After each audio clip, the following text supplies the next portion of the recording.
No. You can't tell us. I love it.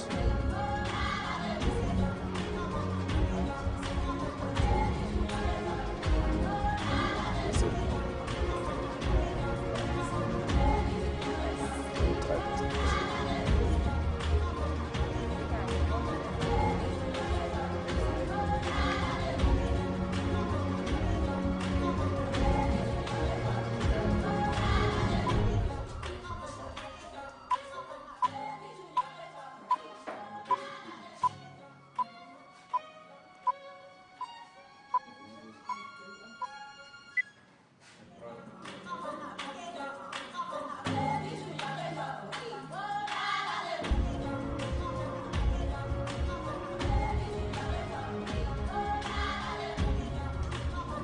I'm still talking on microphone number 3. Is it perfect?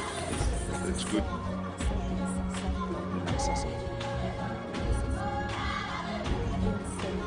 Incessant.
Mangwanani Mwalalepo Vugenjani Vanave Africa. Welcome to Africa Good Morning, the news and current affairs show where we bring you everything happening in the SADC region and beyond. You're joined by myself, Ashwin Mberi, and Aina Raisa Kweyo on a Friday. Yes, today I'm so excited because it's a Friday, it's a weekend, and I'm also particularly excited because it's a Learn What Your Name Means Day.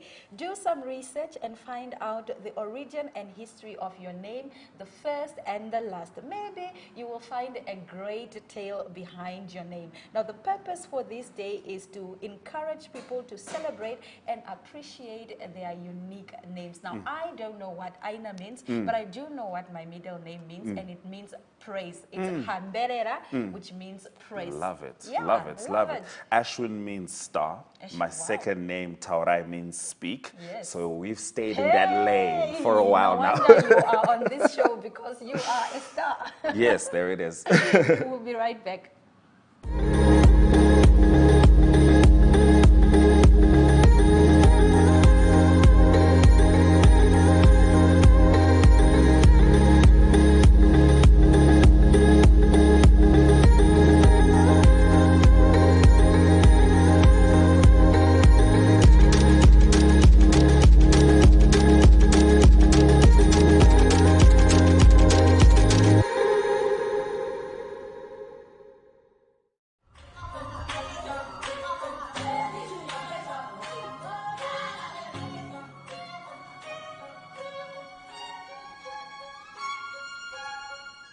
Africa, good morning, and here are your news making headlines across Africa. UN will need support of African state in Tigray conflict, says leading analyst. The UN Security Council is expected to discuss the ongoing conflict in the northern Tigray region on Thursday, but a sense of intransigence amongst African countries towards taking a stronger stance on Ethiopia has so far thwarted efforts to stop a war backed by Eritrea, warns a leading expert on the region. Alex Deval, a long-standing scholar who notably worked with the African Union-led panel for Sudan, believes the UN Security Council has two options for taking action on Ethiopia. Either a general resolution about the conflict's impact on international peace and security, especially given Eritrea's role in the conflict, or the UN Security Council could instead try and use a resolution 2417, which is designed to target situations where there is a link between armed conflict and food insecurity. All right, we stick with Ethiopia, where 4 media workers have been freed after being held in Ethiopia. 4 media workers recently arrested in Ethiopia's conflict-hit Tigray region were freed on Wednesday, said a translator working for AFP who was part of the group held. Fitam and Alula Akalu, a translator working for Britain's Financial Times newspaper, were arrested Saturday after 3 days of reporting on the conflict in Tigray. The other 2 detainees were BBC journalist Jerme Jebru and Temrat Yemane,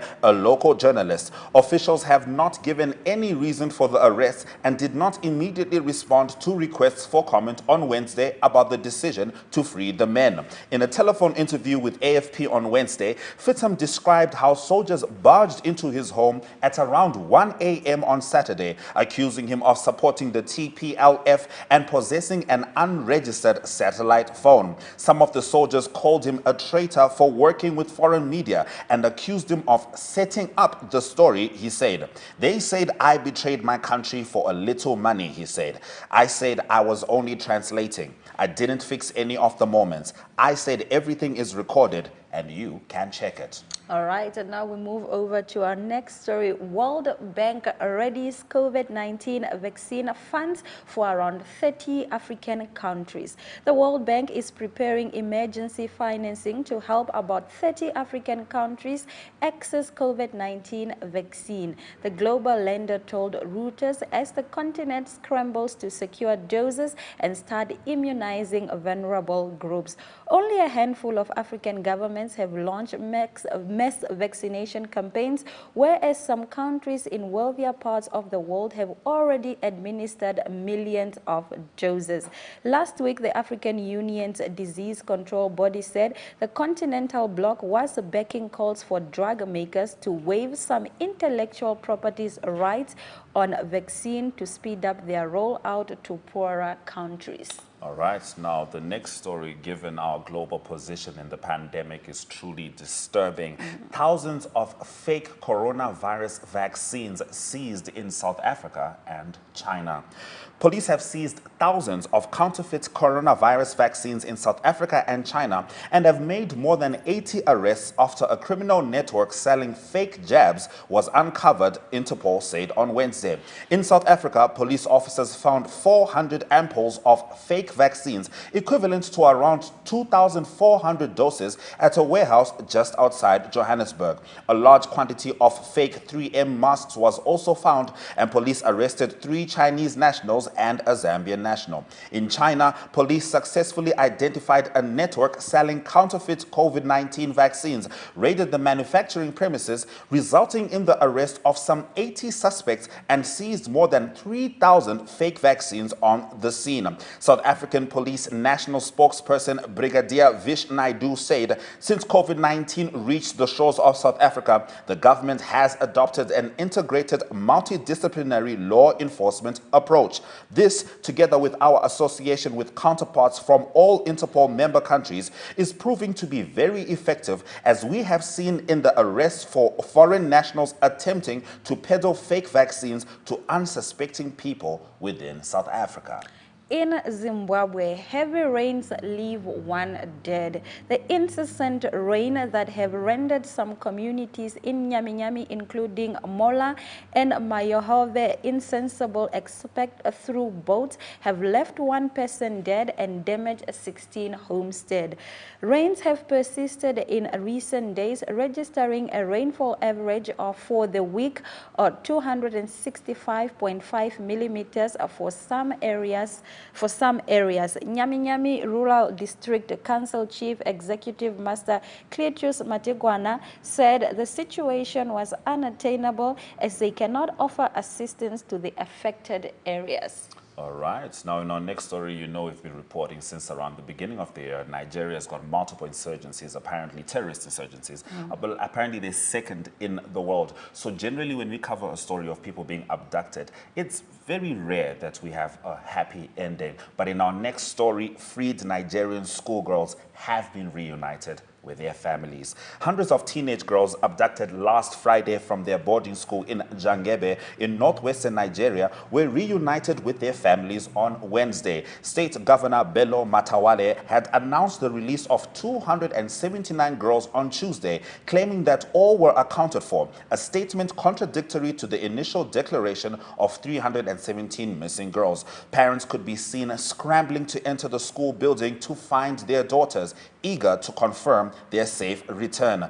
Abdullahi Anka, the father of 3 released schoolgirls, is happy to have his children back, although he is yet to see one of them.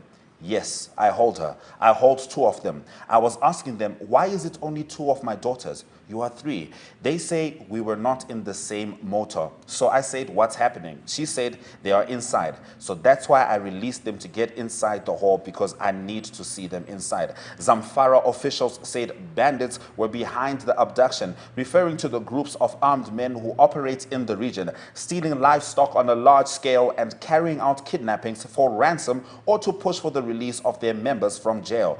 These criminal activities have persisted for more than a decade. We certainly hope that the 3rd daughter can be found and all the girls who are still missing, but good news for those who were reunited with their families. Definitely. Now, in some rather not good news, COVID-19 death toll exceeds 104,000 across the continent. As the 3rd of March, confirmed cases of COVID-19 from 55 African countries reach 3.9 million. Reported deaths in Africa reach over 104, and 3.4 million people have recovered. South Africa is still the most reported, has still the most reported case by far, over 1.5 million, and over 50,000 people have died. The most affected countries are Morocco, Tunisia, Egypt, Ethiopia, and Nigeria. These numbers are compiled by a Center for System Science and Engineering at Johns Hopkins University using statistics statistics from the World Health Organization and other international institutions, as well as national and regional public health departments. We certainly hope that Africa can speed up the victory against the COVID-19 pandemic. Let's just call it a victory. I think if we keep calling it a battle, it makes me feel sadder than I ought to be. But we move over to Kenya in news which is a little disheartening because politicians are grabbing vaccines meant for frontline medics. The elite, including politicians, cabinet secretaries, and principal secretaries, have been placed on the priority list to receive the COVID-19 vaccine expected in the country tomorrow. It emerged President Uhuru Kenyatta and senior government officials, including CSs, PSs, and politicians, are lined up among the first people to be vaccinated against the deadly coronavirus. The first batch of the vaccine, which will be administered at Kenyatta National Hospital this weekend, targets priority groups like frontline health workers, teachers, and members of the disciplined forces. However, it has emerged that authorities have widened the scope of recipients, raising questions whether some deserving cases might miss out on the crucial drug needed to protect them in the course of their duty. When reached for comment, Dr. Willis Akwale, the chairman of the Coronavirus Vaccine Task Force, explained if the politicians are doctors who directly see patients or under security forces, then they are eligible to get the vaccine. Dr. Akwale urged Kenyans to understand that the first phase of vaccination will involve a few people because of the limited supply of the drug. What we need in this phase is discipline so that those who deserve the vaccine get it. We have so many people on the queue, but we really have to be disciplined to achieve this, he added. All right, we are staying with Kenya. Seed Balls offers seed bombs for reforestation of land. Seed Balls offers a new solution for reforestation in Kenya. The young startup manufactures seed balls which are dropped on the areas destroyed by illegal logging. The process comes at a time when Kenya wants to increase its forest cover to 10% by 2030. Seed Balls continues its journey towards a greener Kenya. The startup, born in 2016 from a collaboration between two economic companies, Chad Dust and Coxwell Jico, produces seed balls of native trees seeds encased in a protective capsule made from charcoal, dust, and nutritious binders. These tree seeds are then dropped from flying helicopters over treeless areas such as clearing, savannas, steppes, and areas degraded by illegal logging. The aim was to restore a viable habitat for elephants, which has been degraded by deforestation. In the wild, the germination rate is 5 to 10%. All right, good luck with Kenya on those efforts. In our next story, we move over to Uganda, where Coca-Cola supports plastic waste collection again. In Uganda, Coca-Cola Beverages Africa, the subsidiary of soft drinks giant Coca-Cola, has just announced a program to support plastic waste collectors whose operations are undermined by COVID-19. The program, implemented by Care and Assistance for Forced Migrants, comes at a time when plastic waste pollution in Lake Victoria is at an all-time high. Uganda is heavily dependent on this great lake. Under its new program, Coca-Cola Beverages Africa is providing 110 million Uganda shillings to support waste pickers across the country. This activity is strongly impacted by the health crisis due to the COVID-19. Plastic waste collectors have stopped collecting due to the temporary closure of recycling plants. Restrictions on the movement have also accelerated the fall in the value of plastic waste, which supports thousands of families throughout Uganda. Plastic waste collectors play a vital role in our communities today, and we hope that others, particularly in the private sector, will emulate Coca-Cola, especially in these difficult COVID-19 times. These waste plastic collectors are our environmental heroes, so we pledge our continued support, promises Rotarian George Francis Iwa, Managing Director of CAFOMI.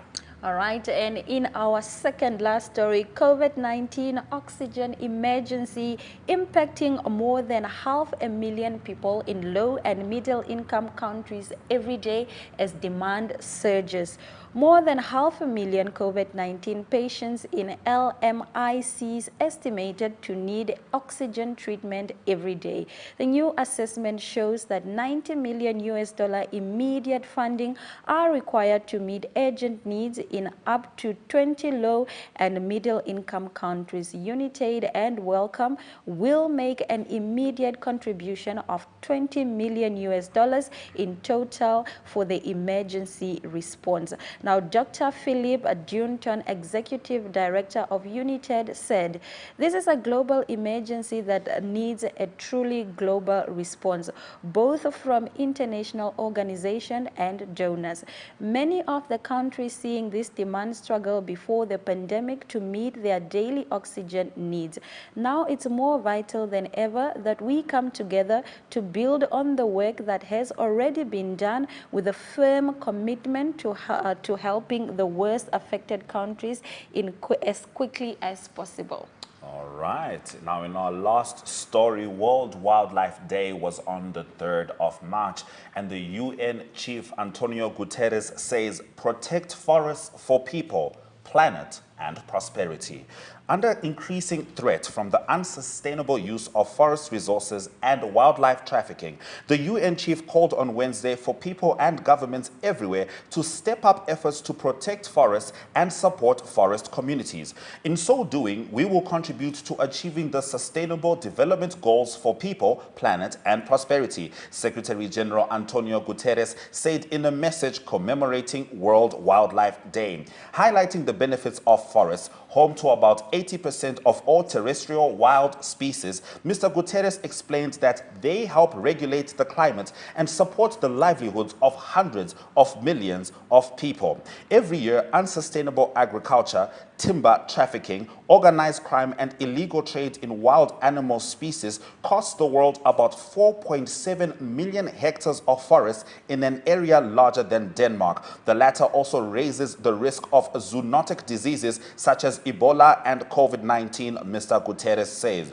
So, on this year's World Wildlife Day, I urge governments, businesses, and people everywhere to scale up efforts to conserve forests and forest species and to support and listen to the voices of forest communities, he said. All right, truly strong and definitely necessary words from the UN chief. After the break, we're going to be talking to Yako Skumbi from Cirrus Securities. He is an equity analyst. Stay tuned for that conversation. But for now, the marketplace.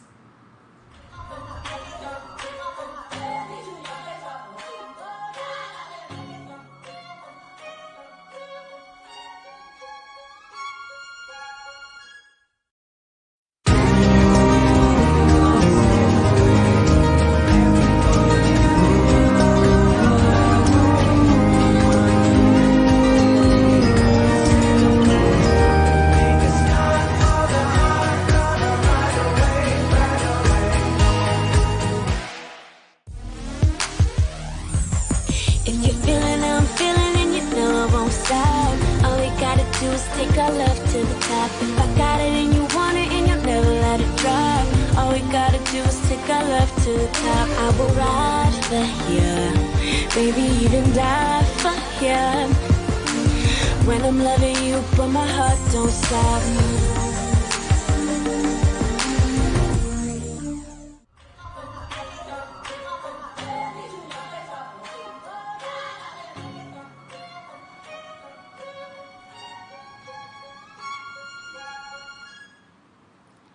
Now it is financial results season, and the impact of COVID-19 and measures to contain its spread are obvious from the performance of companies. Yako Skumbi, equity analyst at Cirrus Securities, joins us to talk about how financial services groups have been affected. Good morning, Mr. Skumbi. Good morning. How's it going on your end? I can't complain, thanks. And you? I'm all right. I can complain, but I shall not. Just playing. All right, Mr. Skumbi, I'm going to go straight into our first question. With the latest financial results releases, were there any positive or negative surprises? Yeah, so we only had three earnings releases thus far. We had FirstRand Namibia, Capricorn Group, and Letshego. And I would say there is some nice surprises in there. I think FirstRand had a smaller decrease in the earnings as that we expected. Bank Windhoek also did well. They're obviously part of Capricorn Group, and in Capricorn Group, their non-bank subsidiaries did particularly well, which is Intrepo, which is a microfinance company, and then Paratus Group, which is an ICT player. Then obviously what we expect going forward, we only expect Paratus, and this was proved in their trading statement to actually see an increase in earnings. So yeah, we do expect Oryx to release their financials actually later today. That will give some insight into the property market in Namibia. Namibia Breweries is expected to release at the end of next week, and then Paratus and Standard Bank Namibia is expected in about 2 weeks' time. All right. What do you expect from the listed companies for 2021? So yeah, this is mainly guided by our economic outlook for 2021. So obviously the lower interest rate environment is here to stay. And the banks will need to navigate this lower rate environment. There we feel that banks with a better credit quality will definitely do better. Our property market outlook for this year is unfortunately not great. We do not expect any increased demand for any sort of property space in Namibia, and this is mainly the result of the stagnant Namibian economy. And then just touching on Namibia Breweries, we don't expect any periods where alcohol sales will be as restricted as they were in 2020. And from that perspective, this year should be better for Namibia Breweries than last year. The only sector that is currently looking positive, and this is mainly helped by COVID-19 and maybe sort of work from home trend globally, is the ICT sector, and there we feel that Paratus Namibia Holdings can definitely reap the rewards off of that. All right, thank you for that, Mr. Scumbi. Now we have to ask, are low interest rates here to stay? Yes, we think so. It will be difficult for central banks worldwide or in developed markets to unwind from their current monetary policy stance. However, should inflation surprise in South Africa, the South African Reserve Bank will try and manage it, and they do that by adjusting their repo rate. However, low interest rates are currently what's hurting the Namibian banks, and this had a negative effect on their interest income as this repriced immediately, whereby the interest expense is more sticky. Obviously, banks are return driven, and at the current point in time, government bonds offer better returns on a risk return basis. Yeah, so we believe that lower rates are here to stay. All right, we often think that low interest rates are always beneficial. Is this always the case, and how does it impact the banks? So low interest rates are good for anyone, obviously, who has debt. Anyone who want debt will struggle to get it due to the lower administered rates, not incentivizing the banks enough, especially when one considers the heightened credit risk given the Namibian economic backdrop. Also, given the uncertain policy environment in Namibia, there's no real tangible demand in the economy, and that's also hurting the banks in the current point in time. But yeah, so low interest rates is definitely good if you have debt. If you currently want it, it's going to be difficult to get debt at these low rates. All right. Thank you very much, Mr. Yako Scumbi, for telling us what's really going on with regards to those interest rates and how companies are responding. This has been a good one. Have yourself a great Friday, sir. Okay. Thanks for having me. All right. Now we're going to take a short break, and after the break, Aina's going to be talking to the Trade Union Congress of Namibia's Secretary General, Mr. Mahongora Kaviwa. He's got a lot to share. I know Aina's been excited for this interview. I too am, so stick around. See you soon.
Thank you very much for joining us on this beautiful Friday morning. Now today we will be talking up to Secretary General Mahongora Kaviwa, who is the Trade Union Congress of Namibia, and he is in studio with us today to talk about the relevance of trade unions in the contemporary region setup. Good morning, sir. How are you? Good morning to yourself and also to the listeners. Thank you very much for joining us.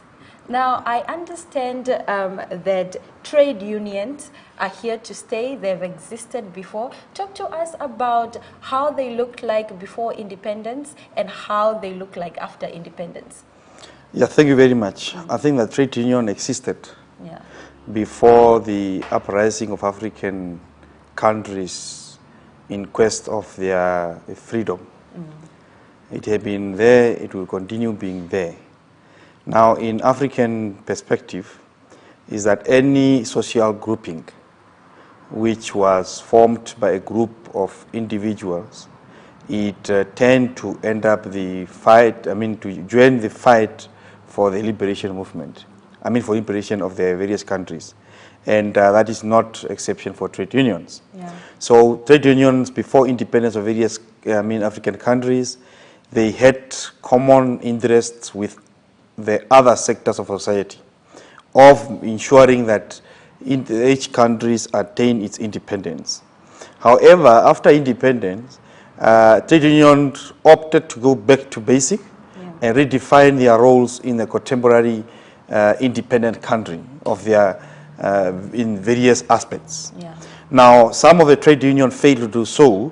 They thought they will continue in the same pattern as they were before independence. But again, the liberation movement, when they become the ruling parties, of course they had transformed themselves and also the agenda changed. Yeah. But now some leaders of trade union failed to adapt to that situations. And by the end of the day, they end up compromising the core mandate of a trade unions. Yeah. You touch a little bit on adapting, and which leads me to my next question. Workers' needs, as far as labor is concerned, have evolved and transformed over the decades. How do you think unions have adapted, like in depth? Union have a problem in adapting in a sense that the union consists out of workers. Yeah. And the workers are workers because they are working for businesses. Now, the mode of productions have changed completely. The mode of productions of businesses are not regulated. Yeah. They change and then the regulations adapt to the changes that the business have changed. But unlike the trade unions where they are being regulated and they have been defined by various laws that the trade union should look like this, what you behave like this, what you do that. Yeah. So that makes it difficult for a trade union to adjust to the situations. And that's why it is on our agenda as a trade union movement to say that why should a trade union, a specific country laws define the characteristic of a trade union, like you should be operating in a specific sector, you should behave like this, you should exercise your rights like this, all those kind of things. So that is one of the components that paralyzing the smooth operations of the trade unions. All right. In the trade union environment, there are now currently independent players, such as consultants, people who become involved in settling disputes or representing workers. How has this affected the relevancy of trade unions?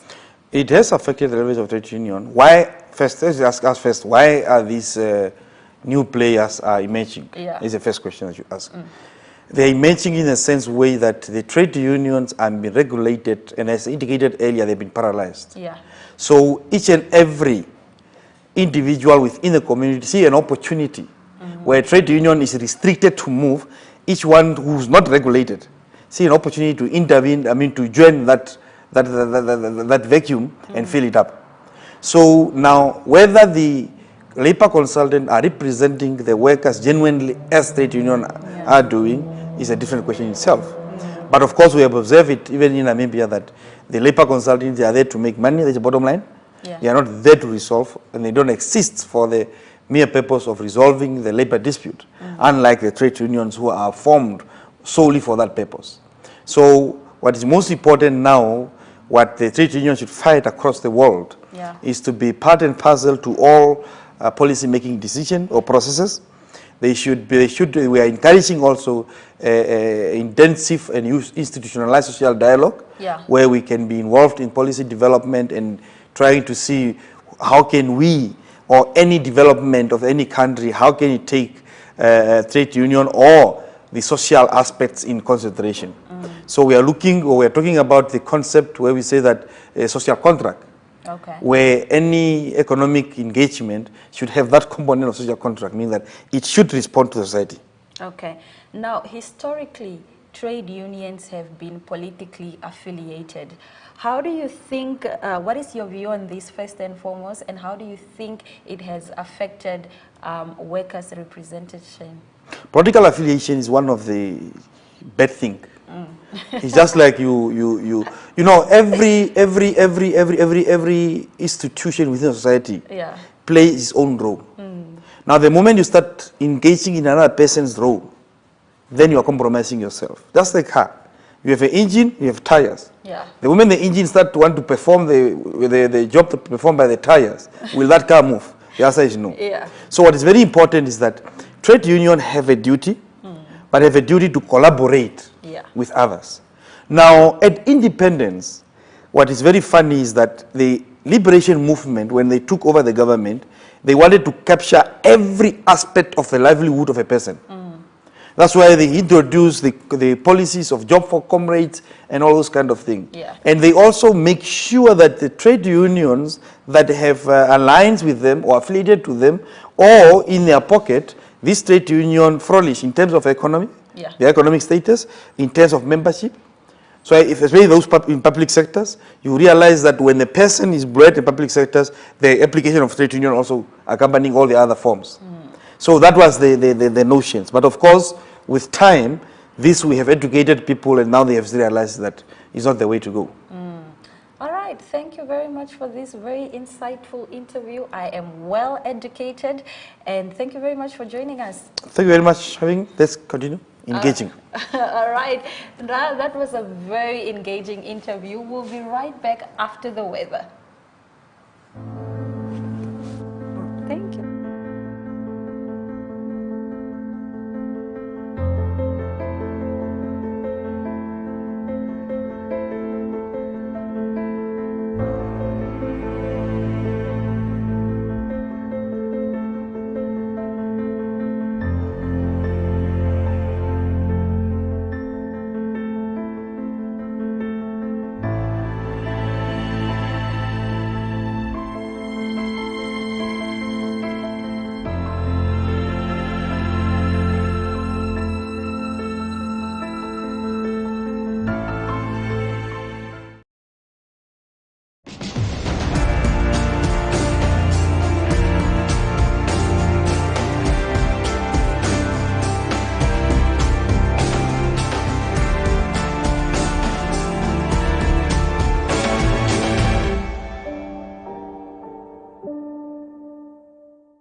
Happy Friday, and thank you very much for joining us. We are excited to bring you news making headlines in the economy. We are going to start off with Zimbabwe. Afrimex Bank approves 1 billion rand to finance a Beta Bridge expansion in Zimbabwe.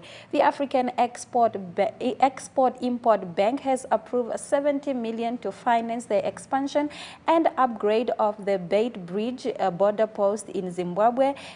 to boost intra-Africa trade. The Beit Bridge border post between Zimbabwe and South Africa is the busiest border crossing in southern Africa, with an average of 25,000 people and 500 trucks crossing the border a day. The border's upgrade is earmarked to significantly reduce waiting periods that have hampered and slowed trade across southern Africa, causing haulage operators to use longer, less efficient alternative routes. Now, the upgrade will include the procurement of technical equipment and software, thus modernizing the border post to ensure smooth service during the concession period. In addition, Afrimex Bank said investments will be made in Beit Bridge Town, including developing a fire station, residential building units, house sewer lines, housing electrical supply lines, and reservoir water pipelines, a wastewater treatment plant, a water pump station, and other infrastructures. All right, and in our next story, decline in mining stocks sees the JSE fall from record high. South African stocks eased in late trade yesterday after swinging to an all-time high, with the FTSE JSE All-Share Index breaching the 69,000 point mark for the first time before retreating and ending the day in red. The JSE has performed impressively since the beginning of 2021, increasing by more than 9,000 points, or more than 15% so far this year. February saw the JSE rise for a fourth consecutive month as positive developments in the U.S. stimulus bill and progress in COVID-19 vaccine rollouts continued to boost investor sentiment. Investec economist Annabelle Bishop said although the relaxation of lockdown restrictions on Sunday opened up more economic activity somewhat, the country's vaccine rollout program remained a matter of concern. She said economic activity would likely be weakened by the interruptions, with a third wave of infections expected in the second quarter. That is unless the full healthcare sector, both private and public, rolls out the vaccines much quicker than this, allowing for faster economic growth and the avoidance of a third and even multiple waves of COVID-19 infections, with multiple tightening of lockdown restrictions, Bishop said. All right, and now we move over to our next story. COVID-19 knocks 70% of Spur profits.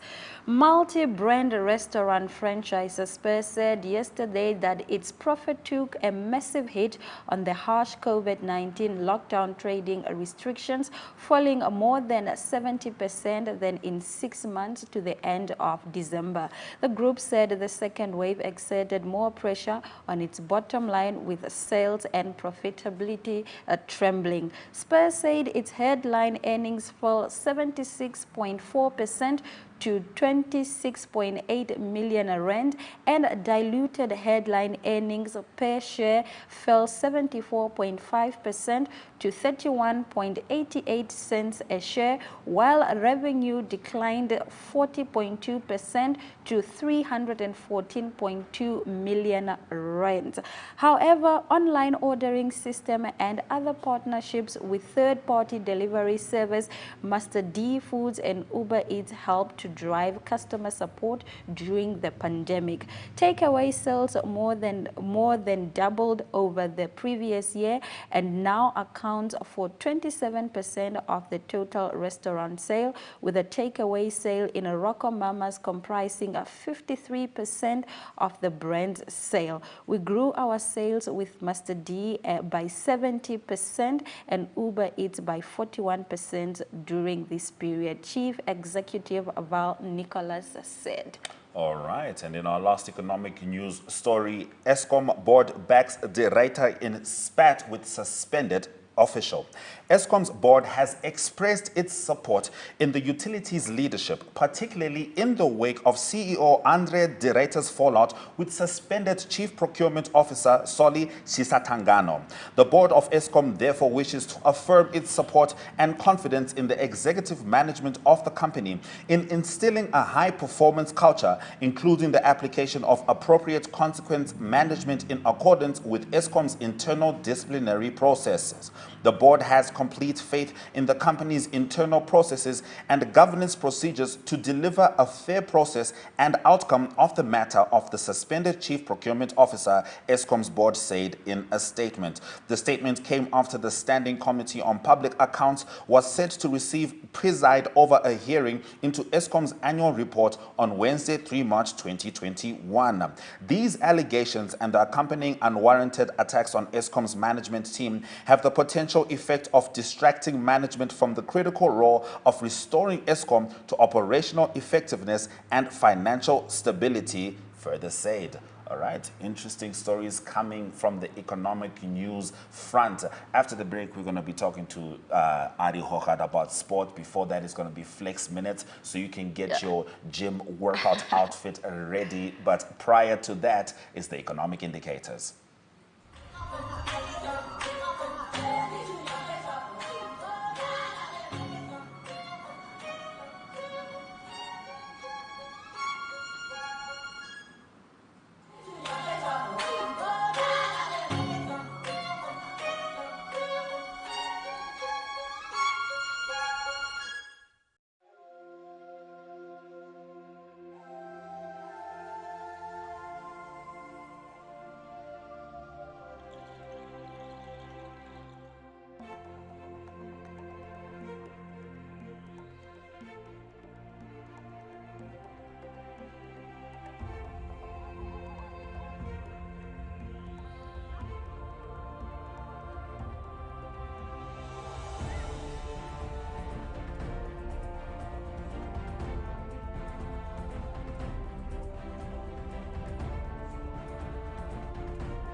Well, this morning we encourage you to make fitness your favorite habit, right? You are stronger than the excuses that you make, so get up and exercise with us on our Flex Minute.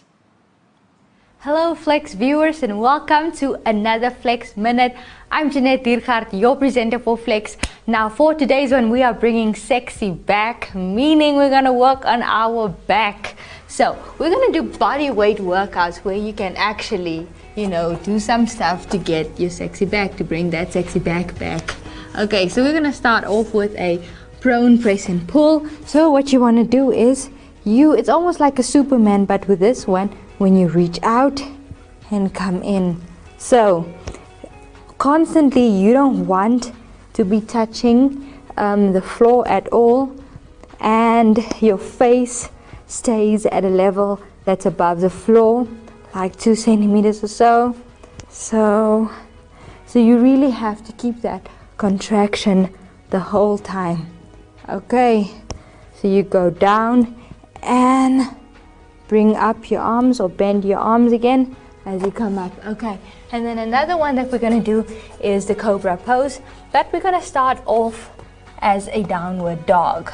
Okay, so I want you to inhale, okay, and exhale as you go down into push-ups, and then press up, and I want you to really squeeze your back as you do the shoulders back. So this works on your back. You have to tilt your shoulders back as well. You don't want them forward, you want them to be at the back. Okay, now we're going to do a plank row. Now you're going to go into a high plank position. With this one, I want you to literally tuck in your butt like that, and I want you to hold it and then plank row. Okay, so you're going to lift up your arm and you're going to lift it up and hold on the other side. So you want to stay stable as much as possible. Now there's another Superman or prone pull and push and pull variation. With this one, you are gonna do this. So it's like you're swimming, but you need to do this fast. Okay, you constantly want to keep your back tight, keep your glutes tight, keep everything tight, point your fingers and swim vigorously. Okay, that brings us to the end of this flex minute. Now another thing that I also just want to tell you guys that when you're squatting, you're also strengthening your back. It's also a back workout because you're bending and you normally you use your lower back for that movement to go down and while you're bending as well. I will see you guys in the next flex minute.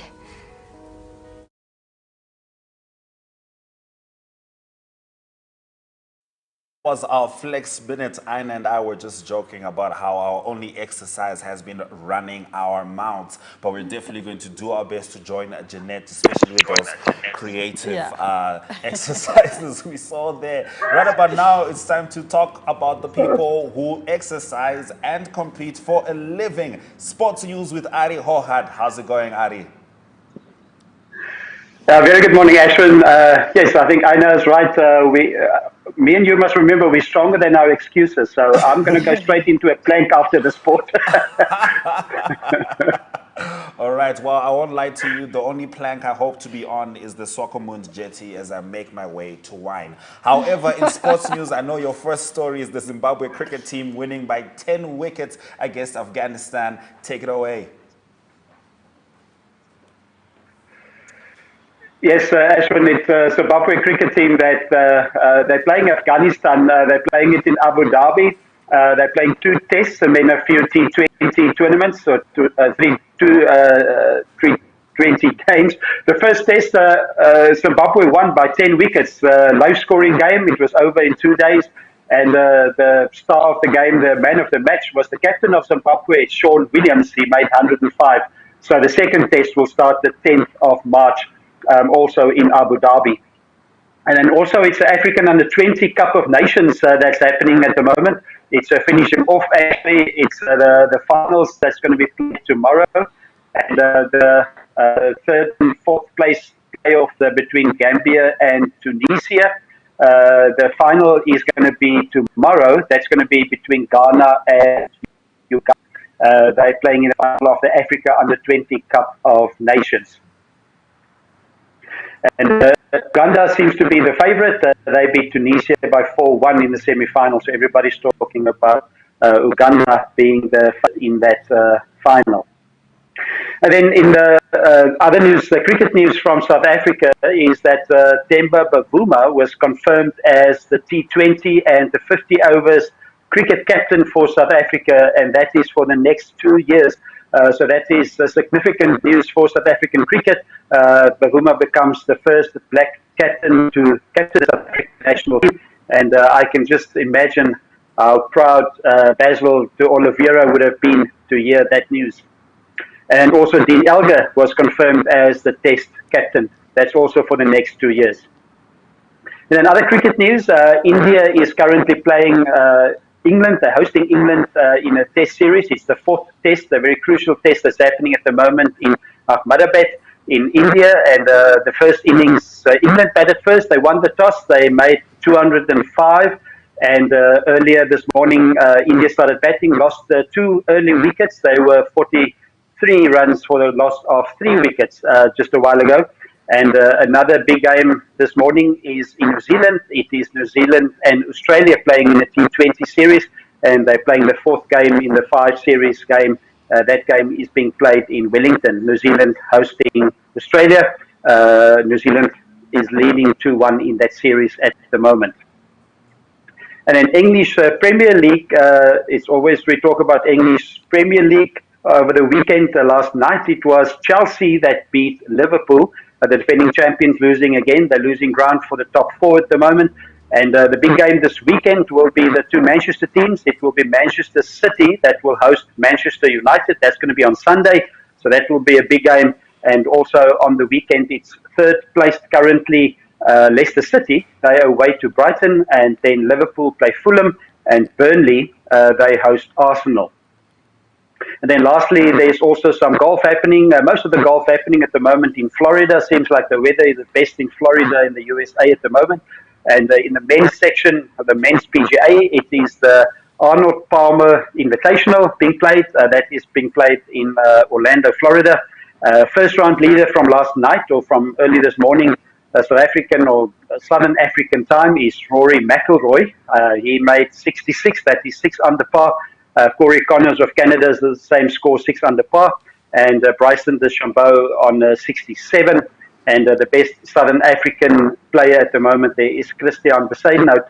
He made 70, that is 2 under par. And then also in the ladies PGA, that's happening also in Florida. It is the Drive On Championship, they call it. And Amy Adams of the USA leading on 5 under par. And Ashley Simon Buhai from South Africa, she's tied 16th at the moment. That is 2 under par is a score at the moment. So that is all the sports news. And again, congratulations to Themba Bavuma, first black South African cricket captain, T20 and the 50 overs. He will be captain actually for the next World Cup, the T20 World Cup later this year, but he'll always also be the captain for the South African team in the 50 over World Cup in 2023. So great news for Themba Bavuma. Well done. You'll do great. And that's the sport news for the Friday morning. And we talk again on Monday with all the results. All right, looking forward to it, Ari. Thank you for giving us another reason to celebrate through the weekend. Do enjoy yours. Thank you, Ashwin, Baba, Aina, and I'll go straight into the plank now. Goodbye. Wonderful. Those are our sports stories coming from Ari Hohad in Cape Town. We're going to take a short break and we'll be back with your headlines.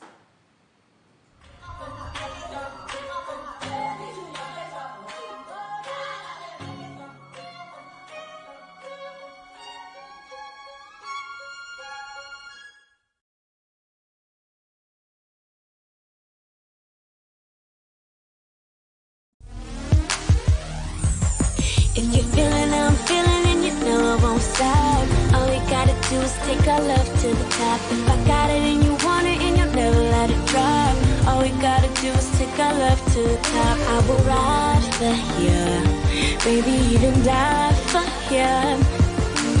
When I'm loving you, but my heart don't stop.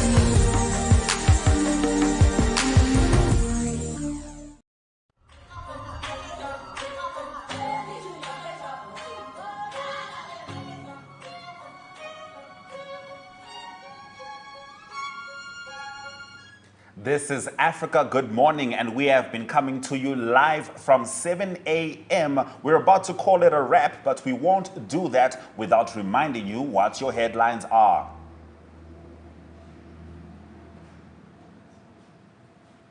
All right, so just before we get into the headlines, you should just know that I am very, very happy about South Africa having its first black cricket captain. Yeah. And the fact that it's going to go into the World Cup. I certainly hope that it's going to work out for everybody. You know, and it's good to see these kinds of changes happening in sports which predominantly, you know, are dominated by, you know, one particular group and sector. Exciting things are coming out of South Africa. You know, their greatest export to Hollywood, Namza Mombata, is coming to America, and that movie premieres today. Are you ready for that? I'm ready. I'm excited. It's a moment for all of us. You know, Ari is going to do the planks. Yes. Exciting news from South Africa. Absolutely, absolutely. Okay, so we've been enjoying today's show, and if you missed our top stories at the beginning of the hour, here are those headlines.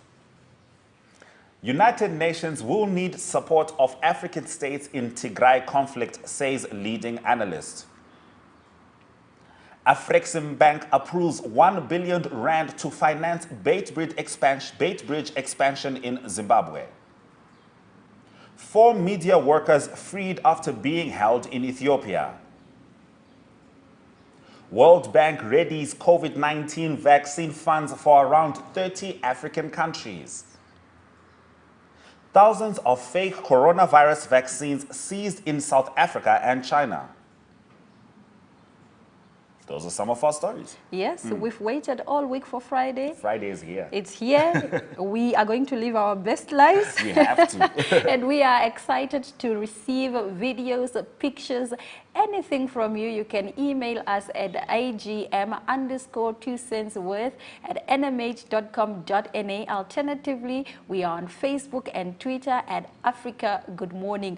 Do not forget to be the energy that you wanted to attract this weekend, right? And we are also in the middle of a pandemic. Please, I know it's weekend, it's Friday, but stay away from public gatherings. Wear your mask and sanitize at all times. From all of us here in the studio, it's all our love, it's all our light, and happy weekend. Cheers.